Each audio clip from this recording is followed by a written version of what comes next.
Hello and welcome. In this video we are going to explore a new feature of D called importC. importC is a C11 compiler embedded into D, thus enabling direct usage of C code. And today we're going to create a Raylib project in D without using any of the available bindings. And we're going to use the Raylib library directly in our D code. So I have already created the project. For now it contains just the D source file, so let me show you. It imports a Raylib module, creates a window, and renders some text to its surface. Now I'm using the DMD 2.1 version. Now let's get to the importC and try to build our project.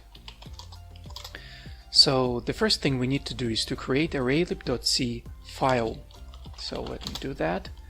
And the next step is to include the raylib.h header file. Now there is one important thing I'd like to highlight before we continue.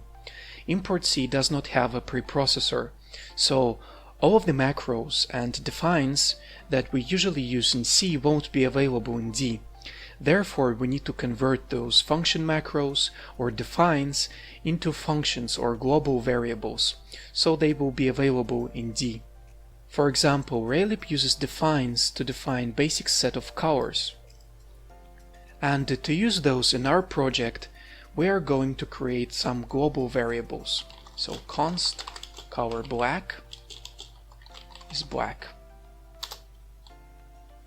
Const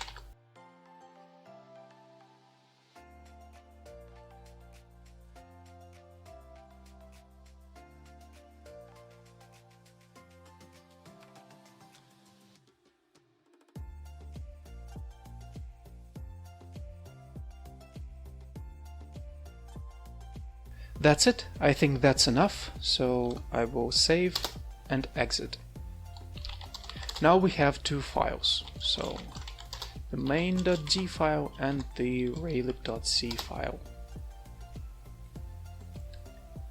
The next step is to run the C file through the C preprocessor and then save the output to the raylib.i file.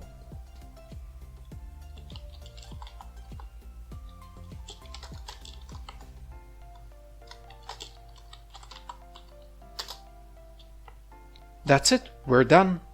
The final step is to actually compile our project using the preprocessed raylib.i file and then link the Raylib library itself. Now let's do that.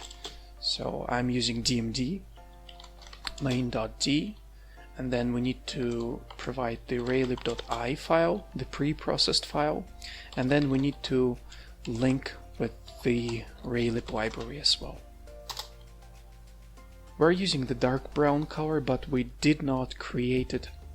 But we did not create the global variable for it, so we need to do this. Vim raylib.c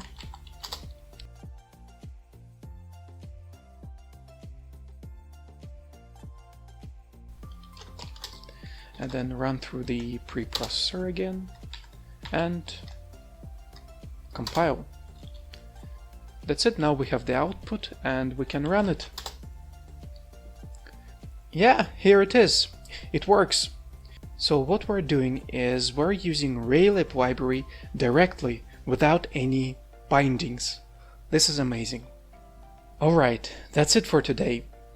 Keep in mind that importC is still being developed, so I will update this video in the future once it is finalized. So have a nice day and see you next time.